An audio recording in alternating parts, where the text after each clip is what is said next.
Bueno, pues buenos días a todo el mundo.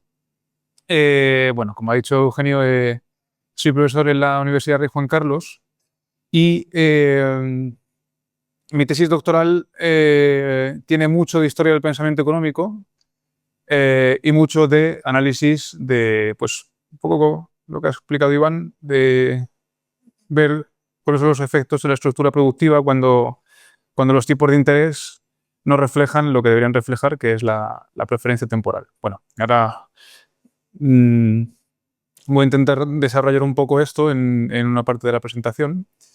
Entonces, bueno, mi presentación se llama La irrupción subjetivista y la historia del pensamiento, la historia del pensamiento económico. Eh, Puede parecer contradictorio o chocante o como materias muy diferenciadas la historia del pensamiento económico y la macroeconomía.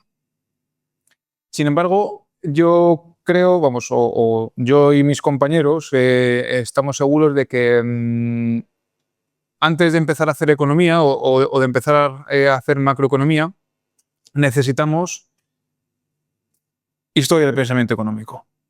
¿Por qué necesitamos historia del pensamiento económico? Porque necesitamos saber, como economistas, dónde nos situamos en el periodo histórico en cuanto a ideas y cuáles han sido las que nos han precedido. Tenemos que estudiarlas también. Entonces, bueno, he planteado una serie de objetivos para la presentación que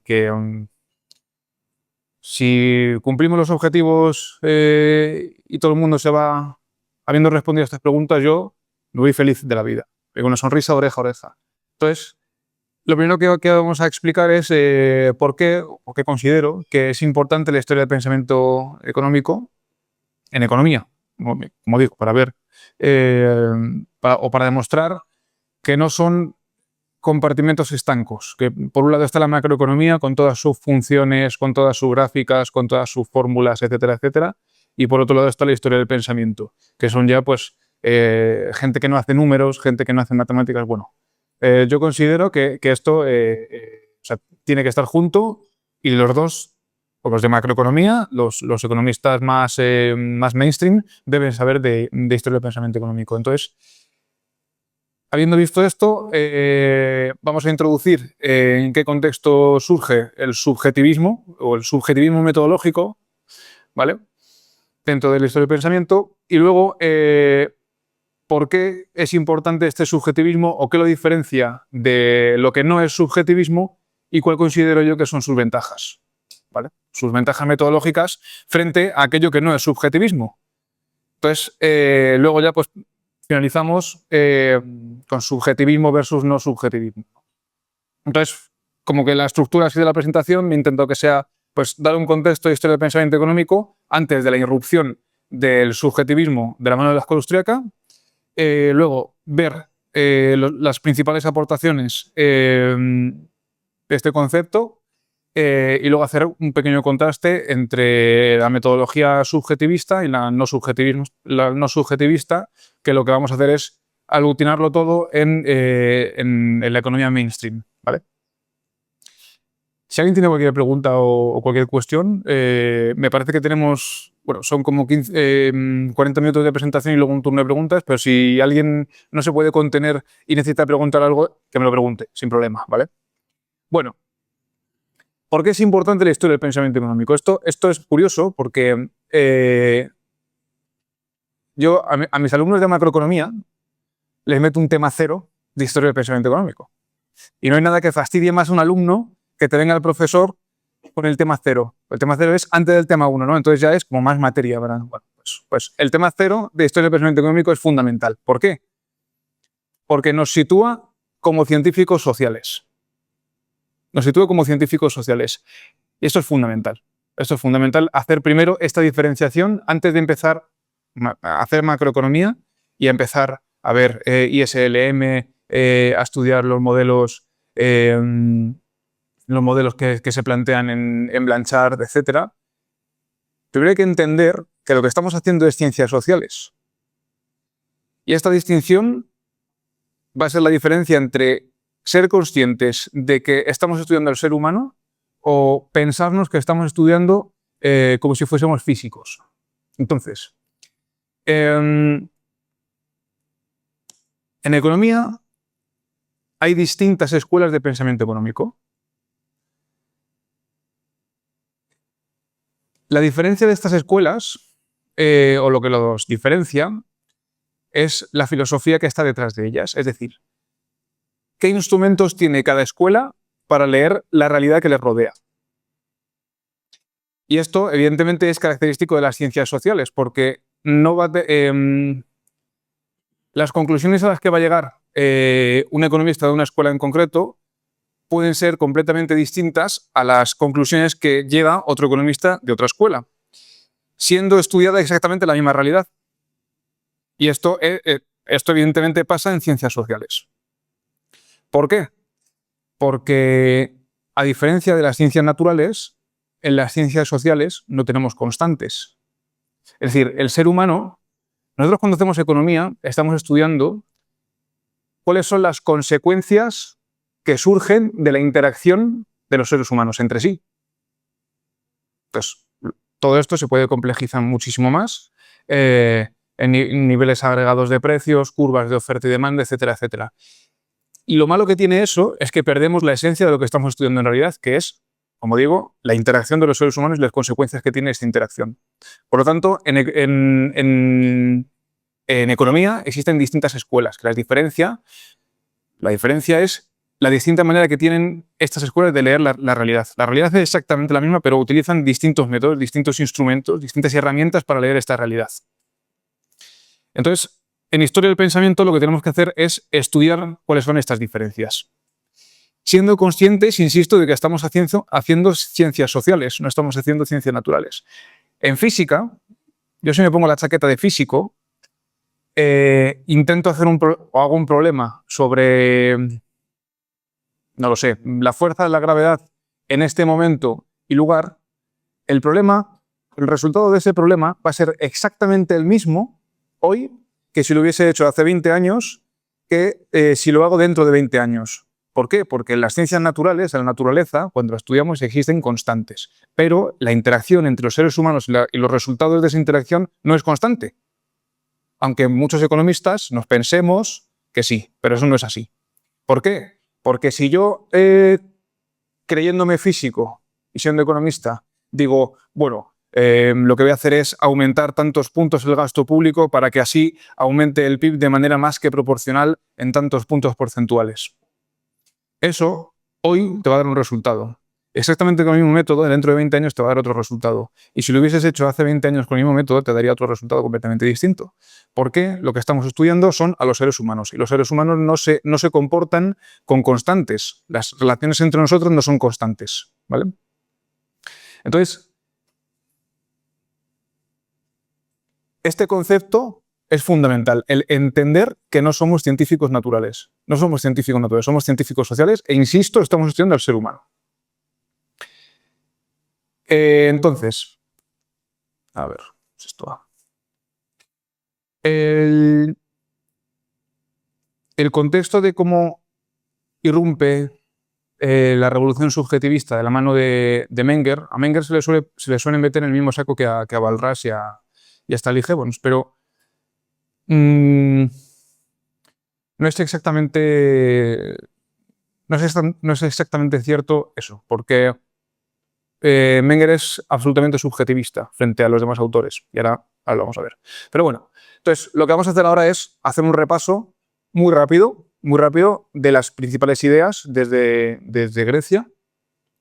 Rapidísimo, o sea, incluso a lo mejor cometo algún error histórico, pero bueno, lo que vamos a hacer es dar una pincelada enorme para aquellos que se están introduciendo en la materia tengan una visión panorámica de la historia del pensamiento económico y de cómo irrumpe en este contexto en la revolución subjetivista, ¿vale? Entonces, bueno, he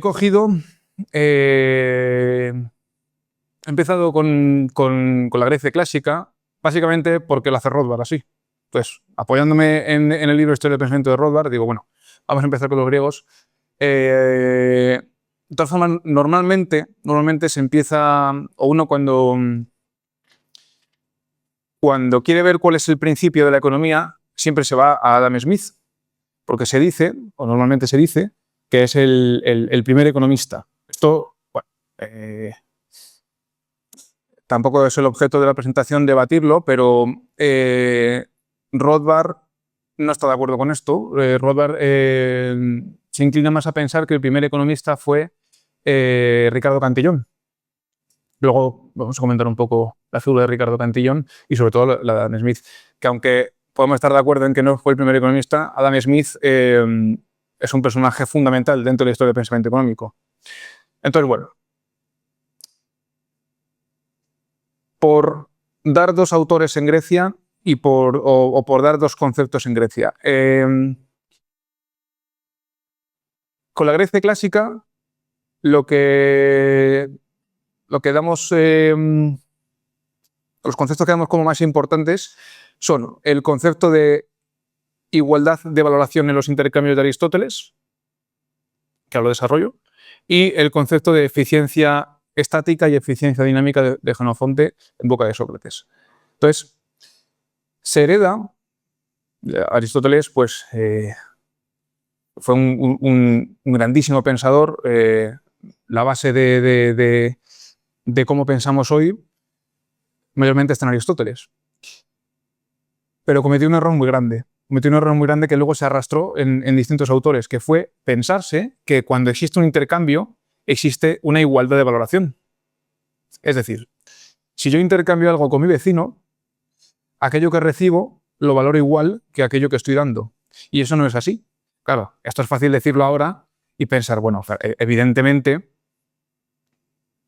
en el año 2025, después ya de la revolución subjetivista y de cuando irrumpieron estos autores, decimos, bueno, esto no es realmente así porque aquello que yo estoy dando necesariamente lo tengo que valorar menos que aquello que estoy recibiendo. Porque si lo valorase exactamente igual, me quedaría como estoy, no haría ese intercambio. Entonces, ese error de casi objetivizar el valor se arrastró durante toda la historia del pensamiento económico hasta que llegan, bueno, primero los escolásticos españoles del siglo de oro, pero luego todo aglutinado y desarrollado en Menger. ¿Vale? Y luego Jenofonte, o con la figura de Jenofonte, esto está muy bien explicado en el artículo de eficiencia dinámica del profesor Huerta de Soto, que lo tenemos publicado en Procesos de Mercado. Por supuesto, Procesos de Mercado es una revista abierta y todos los artículos, notas y noticias están en internet. O sea, ahí os podéis meter y lo buscáis. Entonces, con Jenofonte se plantea la visión estática y dinámica de la economía, o el comienzo de la visión de estática y dinámica de la economía. Es decir, visión estática, viendo la economía como un juego de suma cero, donde si unos ganan es porque otros han perdido. Típico discurso de hay más ricos porque se le ha extraído renta a los pobres. Pues hay más pobres, hay más ricos, mayor desigualdad. Bueno, eso es clásico concepto estático de economía. Y en este mismo autor encontramos el concepto dinámico de economía, que es de generación de riqueza. La riqueza se genera ex novo, de la nada, gracias, luego se ha desarrollado esta idea, a la función empresarial del ser humano y a la capacidad creativa que es innata del ser humano. Entonces, hay generación de riqueza. Bueno, este concepto de eficiencia estética y dinámica, o este concepto de eficiencia dinámica en concreto, es cierto que quedó más en un segundo plano. Es cierto que quedó más en un segundo plano. Sin embargo, aquí pego un salto enorme a lo que son los escolásticos españoles. ¿Por qué? Porque dentro de los escolásticos españoles, a ver, es importante saber que ninguno de ellos puede ser considerado economista. O sea, no tenemos que ver a estos autores antes de Adam Smith o antes de David Ricardo, si nos ponemos con el manual de Rothbard debajo del brazo. No debemos caer en estos señores eran economistas, porque lo que recogemos de los escolásticos españoles son distintos análisis del plano económico de la realidad, pero ellos lo que estaban analizando no era el plano económico de la realidad, sino lo que estaba bien o mal en esa realidad que les rodeaba. Entonces, dentro de lo que estaba bien o mal en esa realidad que les rodeaba, a veces salían cuestiones económicas, pero que estaban íntimamente ligadas con la moral. No eran cuestiones con la moral. No eran cuestiones estrictamente económicas. El Producto Interior Bruto tiene que subir en tantos puntos, etcétera, etcétera. No. ¿Vale? Entonces, bueno. He puesto, esto es, insisto, una cosa muy rápida y por comentar así los principales puntos de los principales escolásticos del Siglo de Oro. Entonces, bueno, también se suele conocer como la Escuela de Salamanca. También hay debate sobre si fuera una escuela o no fuera una escuela, porque si uno se va a los criterios de San Peter sobre qué es una escuela o no, claro, él dice que la primera escuela económica fue los fisiócratas porque desarrolla una serie de criterios donde tiene que haber una figura, donde tiene que haber una línea de pensamiento que siguen estos autores, tiene que haber distintos medios de comunicación donde este intercambio de ideas se produce, etc. Entonces, es cierto que nos pillaríamos un poco los dedos si decimos que esta serie de autores era una escuela, la Escuela de Salamanca, ¿no? Sin embargo, bueno, esto es también una cuestión secundaria. Recomiendo a todo el mundo leer a la autora Marjorie Gracie Hutchinson, que tiene trabajados a estos autores muchísimo, íntima de Hayek, y tiene un libro, ¿cómo se llamaba? La época del mercantil, no, ese es otro. No me acuerdo cómo se llama, pero bueno, si uno busca Marjorie Gracie Hutchinson en internet, les salen todos los trabajos, que son espectaculares, Entonces, bueno, a ver, siento que soy un poco rápido, pero es que como quiero dar tanto en poco tiempo, voy a poner aquí los principales autores que he considerado que pueden venir bien para esta presentación. El primero de ellos es el que normalmente se dice que es el creador de la Escuela de Salamanca o a través del cual nace la Escuela de Salamanca, que es Francisco de Vitoria. Además, con Francisco de Vitoria hay un concepto en cuanto a los precios que uno puede decir, bueno, aquí hay una semilla de subjetivismo. Porque él dice que, el precio legislado o el precio regulado es un precio moral. Sin embargo, donde vemos cierto subjetivismo en este autor es en los precios donde solamente hay uno o dos oferentes. Que él dice que en este tipo de mercados donde hay uno o dos oferentes, el precio justo es el precio que conviene en las partes. Y ese precio, si ya lo vemos con las gafas de alguien del año 2025, bueno, pues sería un precio de mercado. Entonces, uno puede deducir, bueno, pues entonces aquí lo que está diciendo Francisco de Vitoria es que el precio de mercado en ese mercado es un precio justo y es un precio lícito y es un precio que hay que defender, ¿no? Luego también tenemos a Domingo de Soto, que también desarrolla,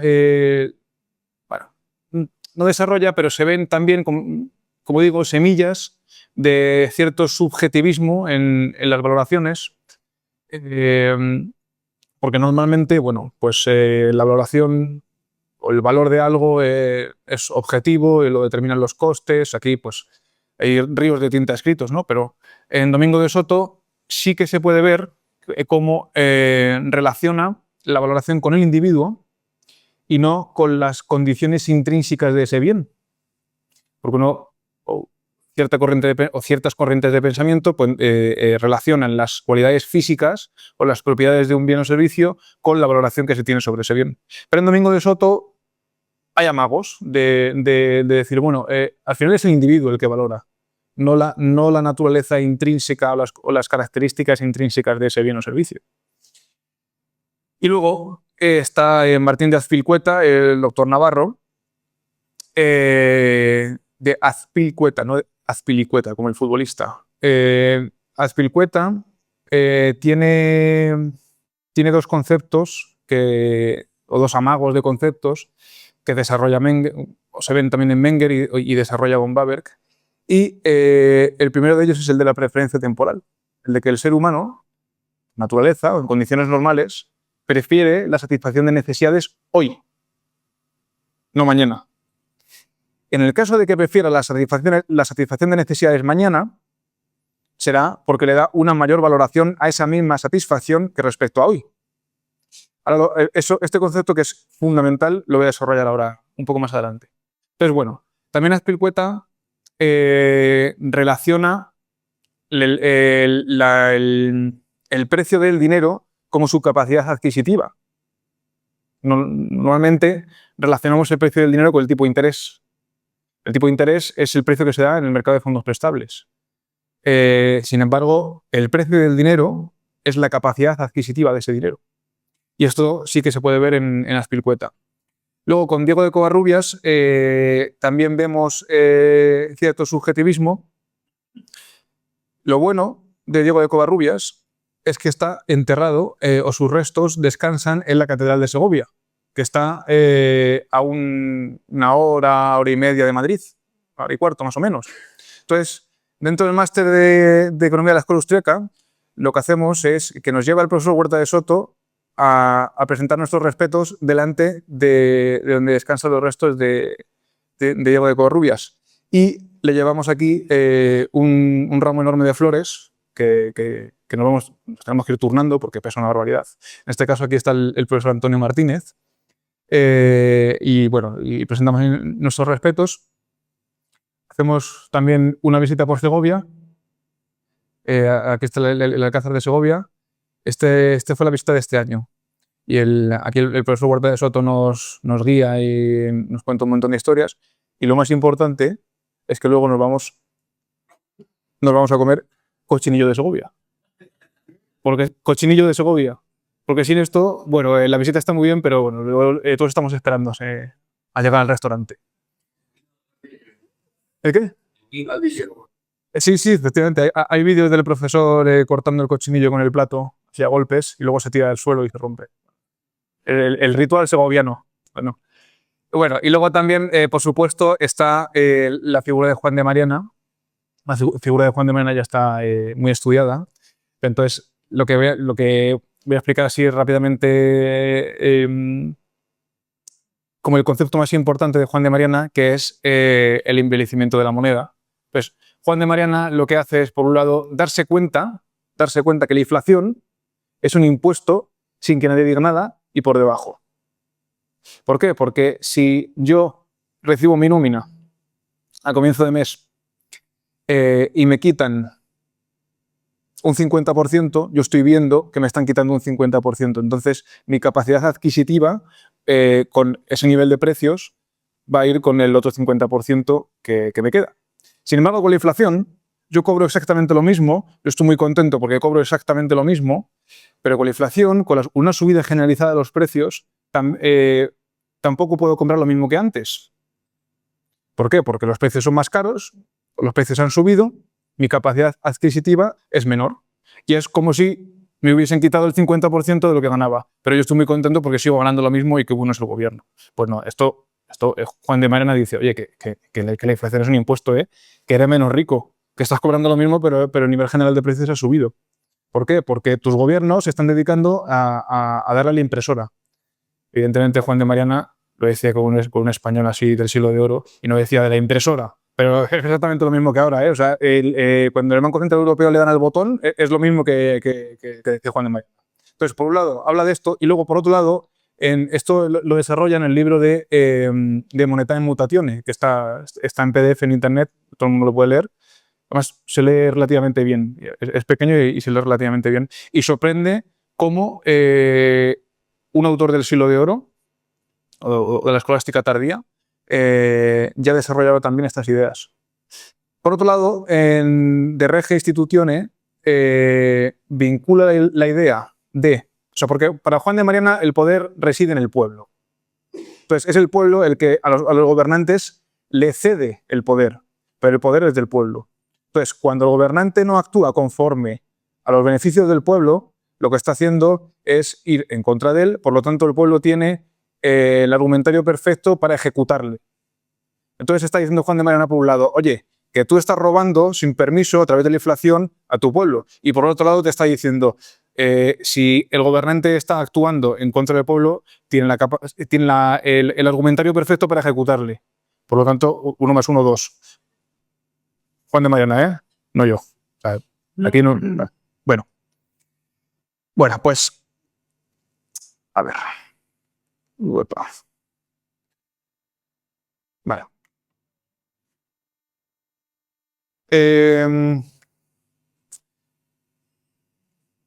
nombrado a estos escolásticos porque insisto en que plantan la semilla que luego Menger desarrolla perfectamente en su libro de Principios de Economía Política. Hay un salto antes de llegar a Adam Smith donde se encuentran los mercantilistas y os traigo este libro de aquí que está editado por una editorial de un profesor de nuestro departamento, de Rogelio Fernández, que estudia cómo se pasó de estas ideas que planteaba Juan o que planteaban durante el siglo de oro los escolásticos a unas ideas mucho más intervencionistas de la mano de los mercantilistas. Entonces, él lo que hace en este libro, que también recomiendo muchísimo, es coger la figura de Juan de Mariana para representar a la parte de los escolásticos y coger la figura de Sancho de Moncada, que fue un mercantilista español que desarrolla la idea, entre otros, de la razón de Estado. Entonces, esa visión de juego de suma cero, donde si unos pierden, otros ganan necesariamente y viceversa, se plantea mucho en esta corriente de pensamiento que llamamos mercantilismo y que tristemente está empezando otra vez a surgir, sí. El siglo de oro español son los autores que se desarrollaron entre el siglo XVI y el siglo XVII. O sea, sí, todos estos autores pertenecen a esa época. Bueno, sí tiene que ver con la economía porque durante ese tiempo se empezaron a ver las consecuencias del descubrimiento de las Américas. Entonces, está íntimamente ligado. Bueno, como vamos un poco justo, bueno, voy un poco justo de tiempo, lo que vamos a hacer es pasar directamente a los clásicos rápidamente y ya entrar en la irrupción subjetivista de la mano de la escuela austríaca, ¿vale? Con Adam Smith se desarrolla la escuela clásica. Voy a ir un poco rápido. Adam Smith, a través de su libro de La riqueza de las naciones, intenta responder a por qué existen unos países más ricos que otros y cuáles son los factores que determinan esa riqueza. El libro de Adam Smith es un libro que da muchas respuestas a distintas preguntas. O a una misma pregunta da distintas respuestas. Por ejemplo, esto se puede ver perfectamente cuando se pregunta qué es lo que determina o cómo están determinados los precios. Entre otras cosas, da distintas respuestas. Hay dos muy famosas. Una es que existe un precio natural y luego otro precio de mercado que oscila entre ese precio natural. Y luego, la que tristemente se heredó, además se heredó con mucha contundencia a lo largo de la historia del pensamiento económico, es la de que los precios vienen determinados por los costes. Donde si uno suma coste 1 o costes variables más costes fijos más o menos beneficio, ya se determina el precio. Entonces, esto fue lo que siguió desarrollando David Ricardo y lo que rescató Marx. Marx, uno de sus autores base es David Ricardo. Y uno de los motivos por los que los marxistas consideran que la valoración es objetiva es por esto mismo. Porque los precios, desde este prisma, vienen determinados por los costes. Luego, desde la irrupción subjetivista, se demuestra que esto no es así. Que el comienzo de esta relación tiene que ser el individuo. Entonces, el individuo valora subjetivamente, se dan una serie de precios y en función de esa valoración se ajustan los costes. Porque uno no actúa empresarialmente diciendo voy a sumar todos los costes y luego ya pongo el precio. Lo que hace es estimo cuánto está dispuesto a pagar el individuo para este bien o servicio y en función de eso ajusto los costes. Evidentemente, empresarialmente es mucho más complejo que esto, pero la esencia es esta. La esencia es esta. El origen tiene que estar en la evaluación subjetiva del individuo. Entonces, bueno, la escuela clásica es inmensa, es inmensa. Hay un libro muy bueno que se llama Los clásicos, el autor es, el apellido es O'Brien. Estaba editado por Alianza Editorial, no sé si seguirán, si seguirá en venta, pero seguro que en Iberlibro o en páginas de segunda mano se puede encontrar. Es un libro exquisito, exquisito.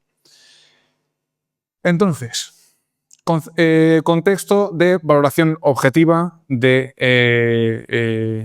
los costes, determinando los precios, etc. Entra Carl Menger. Y Carl Menger publica un libro en 1871 donde pone el foco de la economía o el foco de la metodología económica en el individuo. Entonces, aquí ya se desarrollan una serie de ideas o se plasman una serie de ideas que luego vendrán los autores de la escuela austríaca a desarrollar. Entonces, sujeto como eje central y teoría general del bien. Para que algo sea determinado o para que algo pueda ser definido como un bien, primero tiene que haber un individuo detrás. Menger plantea cuatro requisitos para que algo sea considerado un bien. Primero, que exista una necesidad humana. Aquí ya vemos la irrupción subjetivista al completo, porque sin necesidad humana nada puede ser considerado un bien. Luego, que las características de ese bien puedan satisfacer esa necesidad humana. Luego, que exista disponibilidad física entre el individuo y ese bien. Y luego, evidentemente, que exista conocimiento de esta relación causal. Si no existe conocimiento de esta relación causal, por mucho que yo tenga una necesidad y haya un bien o servicio ahí que satisface esa necesidad, si no existe conocimiento por mi parte, incluso habiendo disponibilidad física, va a ser imposible. Por lo tanto, el eje central es el individuo. Bien. Bueno, luego también Menger distingue entre bienes económicos y no económicos. Los bienes económicos serían cuando las necesidades son mayores a la cantidad disponible de esos bienes, que son el tipo de bienes que interesan en economía y los que estudiamos en economía, y los bienes no económicos, donde las necesidades son menores que la cantidad disponible de ese bien. También desarrolla que, dependiendo de la situación y el lugar, un bien puede ser considerado en un momento un bien económico y en otro momento un bien no económico. Por ejemplo, el aire que respiramos ahora mismo es vital para nosotros. Sin este aire nos morimos, pero hay tanto, la cantidad disponible es mayor que las necesidades que hay, no pagamos por él. Es un bien no económico. Ahora mismo no nos interesa en economía. Sin embargo, si nos metemos bajo el agua, y necesitamos llevar una bombona de aire, la cantidad disponible de aire es menor que las necesidades que hay. Por lo tanto, ahí sí que se convierte en un bien económico. Ahí ya sí que interesa en economía y ahí sí que lo estudiamos. Pero bueno, estos son así ideas de los principios de Menger que son fundamentales. Son fundamentales porque sin estas ideas, sin estos conceptos, no se puede entender todo lo demás. No se puede entender la irrupción subjetivista y cómo se enfrenta a la corriente objetivista dentro de economía. Entonces, bueno, un punto muy importante de Menger también es que introduce el concepto de tiempo, de que se necesita tiempo para poder desarrollar una serie de etapas de acción para llegar a la satisfacción de necesidades. Entonces, este concepto de tiempo, entre otras cosas, lo desarrolla von Bawerk en su obra espectacular que es Capital e Interés. ¿Vale? Bueno, ahí desarrolla una teoría del capital y habla de la preferencia temporal. El concepto de preferencia temporal es lo que he comentado al principio, de que el ser humano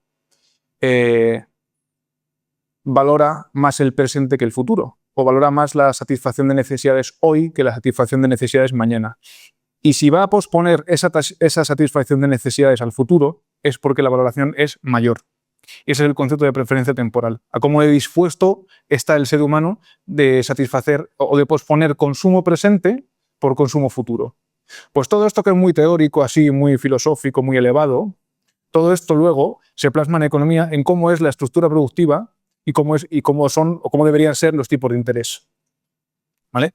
Todo esto lo desarrolla von Bawerk. Es cierto que von Bawerk no solamente habla de preferencia temporal como determinante de los tipos de interés, pero la idea que más desarrolla y que mejor ha calado es esta. También influye en Ludwig Sell, un economista sueco que desarrolló junto con Miguel Ángel Alonso en mi tesis doctoral. Entonces, bueno, No podía no mencionarlo, claro, si lo estudié. Más. Bueno. Después de von Bawerk, estas son fotos reales, no es inteligencia artificial ni nada de eso. Después de von Bawerk, quienes cogen esa teoría del capital desarrollada por von Bawerk, insisto, siempre con el foco en el individuo, y la trasladan al estudio de los ciclos económicos, a por qué existen en las economías modernas ciclos de auge y recesión económica, son Mises en teoría del dinero y del crédito, especialmente, también en la acción humana, y luego Hayek en precios y producción. Aquí tengo que decir que Precios y producción de Hayek es una obra espectacular, porque además de pulir esta teoría del ciclo, de rescatar toda la teoría de Mises en teoría del dinero y del crédito, también critica, o sea, tiene una visión muy macro y critica los defectos que tiene el estudio macroeconómico, entendido como la suma de una serie de valores individuales y que te plasman un nivel general de precios. Pero dentro de ese nivel general de precios existen unas realidades reales o de economía real que se obvian, y eso no puede ser, porque a lo mejor estás teniendo en una parte de la estructura productiva un aumento porcentual de un tanto por ciento y en otra parte una reducción de un tanto por ciento y el nivel general de precios te queda igual. Pero dentro de ese nivel general de precios ha habido unos cambios reales que no están siendo reflejados. Pues esto lo desarrolla Hayek muy bien en precios y producción. Y luego, bueno, pues evidentemente no puedo seguir desarrollando las ideas de Rothbard, y las de Huerta de Soto, pues tenéis a su disposición todos sus libros y todos sus vídeos, por supuesto. Entonces, bueno, para cerrar, a lo que se enfrenta la elección subjetivista o la metodología subjetivista es a que hay una diferencia fundamental frente a la economía mainstream o la metodología mainstream de creerse científicos naturales. Rescato el concepto que he planteado al principio de la presentación, el creerse científicos naturales, el creerse que estamos haciendo física, cuando en realidad lo que estamos estudiando es a todos nosotros, nos estudiamos a todos nosotros. En estos puntos, como digo, es donde se ven las diferencias principales, que es, primero, la naturaleza del enfoque. Insisto, estamos estudiando al ser humano y a las interacciones entre nosotros y sus resultados. El papel del factor tiempo, la información como algo disperso que no tenemos necesariamente por qué conocer, y dentro de la economía mainstream se da por hecha y se asume que todo el mundo conoce todo tipo de información o todo tipo de información disponible, y eso no es así. Los distintos modelos, el concepto de capital y sobre todo el concepto de mercado.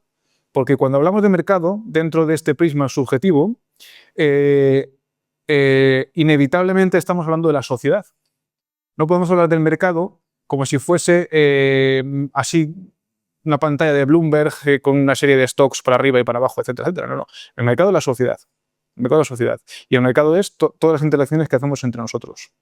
Entonces, bueno, pues poco más. Espero que... Sé que ha sido un barrido muy grande.